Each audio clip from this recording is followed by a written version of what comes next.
नमस्कार।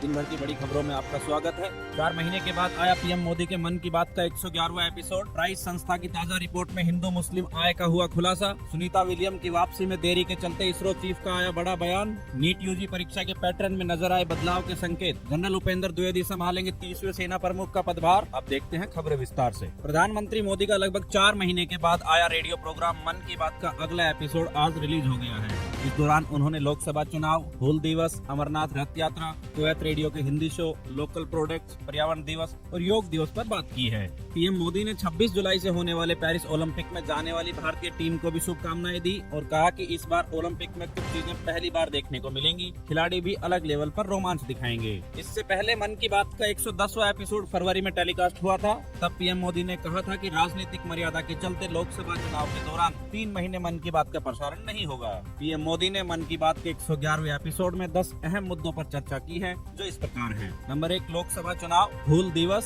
Paris Olympic, पर्यावरण दिवस, कुवैत रेडियो का हिंदी शो, योग दिवस, रेडियो के संस्कृत बुलेटिन की सिल्वर जुबली, अर्को काफी, पुलवामा की स्नो पीस, जगन्नाथ रथ यात्रा। बता दें कि मन की बात के इस संस्करण की कल हमारे चैनल पर डिटेल वीडियो भी आएगी, जिसमें इन 10 मुद्दों पर की गई बातों का विस्तृत वर्णन होगा। अब आपकी जानकारी के लिए बता दें कि मन की बात को 22 भारतीय भाषाओं में 29 बोलियों के अलावा 11 विदेशी भाषाओं में भी ब्रॉडकास्ट किया जाता है। इनमें फ्रेंच, चीनी, इंडोनेशियाई, तिब्बती, बर्मी, बलूची, अरबी, पश्तो, फारसी, दारी और स्वाहिली शामिल हैं। मन की बात की ब्रॉडकास्टिंग आकाशवाणी के 500 से अधिक ब्रॉडकास्टिंग सेंटर द्वारा किया जाता है। जैसा कि मन की बात का पहला एपिसोड 3 अक्टूबर 2014 को प्रसारित हुआ था, जिसकी टाइम लिमिट 14 मिनट थी, लेकिन जून 2015 में इसे बढ़ाकर 30 मिनट कर दिया गया था।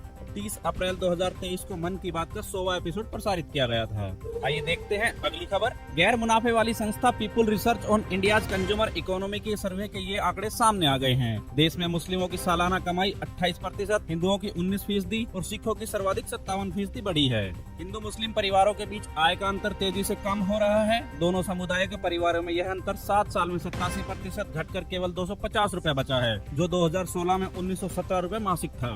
बता दें कि इस इकोनॉमिक थिंक टैंक ने यह सैंपल सर्वे देश के 165 जिलों के 1944 गांवों के 2,01,900 परिवारों के बीच किया है। इसमें मुस्लिम परिवारों की सालाना आय 7 साल में 2,73,000 रुपए से बढ़कर 3,49,000 रुपए हो गई है। इस दौरान हिंदुओं की आय 2,96,000 रुपए से बढ़कर 3,52,000 रुपए हो गई है। वहीं इस रिपोर्ट के अनुसार पहले से ज्यादा कमा रहे लोगों की तुलना में आर्थिक रूप से कमजोर तबके की आय में तुलनात्मक दृष्टि से ज्यादा इजाफा हुआ है। कोविड से पहले देश के सबसे कम आय वाले 20% लोगों की देश की आय में हिस्सेदारी महज 3% थी, जो 2022-23 में बढ़कर 6.5% हो गई है। वहीं इसकी तुलना में शीर्ष 20% आय वर्ग की हिस्सेदारी 52% से घटकर 45% हो गई है। ऊपरी तबके की आय में जो हिस्सेदारी घटी है, उससे गरीब और मध्यम वर्ग की आय में बढ़ोतरी हुई है, जिसका फायदा सभी वर्गों को हुआ है। वहीं इसमें केंद्र सरकार की मुफ्त अनाज योजना, किसान सम्मान निधि और आवास योजनाओं ने भी सामाजिक आर्थिक अंतर को कुछ हद तक कम करने में अहम भूमिका निभाई है। अल्पसंख्यक, खासतौर पर मुस्लिम वर्ग या आर्थिक रूप से कमजोर तबके में आते हैं, इसलिए निचले तबके के तुलनात्मक उत्थान में मुस्लिम परिवारों को ज्यादा लाभ हुआ है।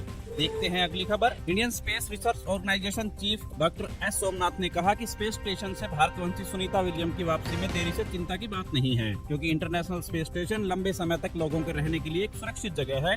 इसरो चीफ ने एनडीटीवी को दिए अपने एक इंटरव्यू में कहा कि यह सिर्फ सुनीता विलियम या किसी अन्य अंतरिक्ष यात्री का मामला नहीं है। स्पेस स्टेशन में फंसना या अटक जाना कोई मुद्दा नहीं है जिस पर चर्चा होनी चाहिए। अभी वहाँ 9 अंतरिक्ष यात्री हैं और वो सभी फंसे हुए नहीं हैं। एस सोमनाथ कहते हैं कि सभी अंतरिक्ष यात्री को किसी न किसी दिन वापस आना है। पूरा मामला बोइंग स्टारलाइनर नाम के नए क्रू मॉडल की टेस्टिंग, उनके स्पेस तक जाने और फिर सुरक्षित वापस आने की क्षमता से जुड़ा है। ग्राउंड लॉन्च प्रोवाइडर के पास उन्हें धरती पर लाने के लिए पर्याप्त क्षमता है। जानकारी के लिए बता दें कि अमेरिकी स्पेस एजेंसी नासा की अंतरिक्ष यात्री सुनीता विलियम 17 दिन से अंतरिक्ष में फंस गई है। सुनीता 5 जून 2024 को बोइंग स्टारलाइनर नाम के स्पेस क्राफ्ट में सवार होकर स्पेस मिशन पर गई थी। ये अमेरिकी एयरक्राफ्ट कंपनी बोइंग और नासा का संयुक्त क्रू फ्लाइट टेस्ट मिशन था। बता दें कि सुनीता इस स्पेस क्राफ्ट की पायलट है और उनके साथ गए बुश विल्मोर इस मिशन के कमांडर हैं। दोनों को इंटरनेशनल स्पेस स्टेशन में 8 दिन रुकने के बाद 13 जून को वापस पृथ्वी पर आना था, लेकिन स्पेस क्राफ्ट में तकनीकी दिक्कतों और हीलियम गैस के रिसाव के चलते अब तक ऐसा नहीं हो पाया है।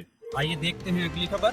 नीट यूजी एग्जाम के पैटर्न में बदलाव की आशंकाएं जताई जा रही है। अभी तक ये एग्जाम पेन पेपर मोड में ऑफलाइन तरीके से लिया जाता था। वहीं केंद्र सरकार से जुड़े अधिकारियों ने बताया कि अब इंजीनियरिंग कॉलेज में एडमिशन के लिए होने वाले जेईई मेंस एग्जाम की तर्ज पर नीट में बदलाव किया जा सकता है। नए पैटर्न पर एग्जाम कंडक्ट करने की रिपोर्ट पर फैसला नेशनल मेडिकल कमीशन अर्थात एनएमसी लेगी। बता दें कि इससे पहले भी साल 2018 में तत्कालीन शिक्षा मंत्री प्रकाश जावड़ेकर ने कहा था कि मेडिकल एंट्रेंस के लिए होने वाले नीट एग्जाम को साल में 2019 से 2 बार ऑनलाइन मोड से कराया जाएगा। हालांकि स्वास्थ्य मंत्रालय ने ऑनलाइन टेस्ट की अनुमति नहीं दी थी। मंत्रालय ने कहा था कि ऑनलाइन मोड में एग्जाम होने से दूर दराज और वंचित क्षेत्रों के बच्चों का नुकसान हो सकता है। वहीं दूसरी तरफ नीट के हालिया मुद्दे को लेकर कांग्रेस सांसद जयराम रमेश ने कहा कि लोकसभा और राज्यसभा में हम अपनी मांगे रखेंगे कि ये एनटीए क्या करती है। ये सभी एग्जाम किसी निजी कंपनियों से करवाती है और घोटाले बिहार, गुजरात और मध्य प्रदेश से हुए हैं। सभी जगह भाजपा की सरकार है। शिक्षा मंत्री पहले कहते हैं कि कुछ भी नहीं हुआ है, ये मामूली बात है, लेकिन बाद में सीबीआई से जांच की बात करते हैं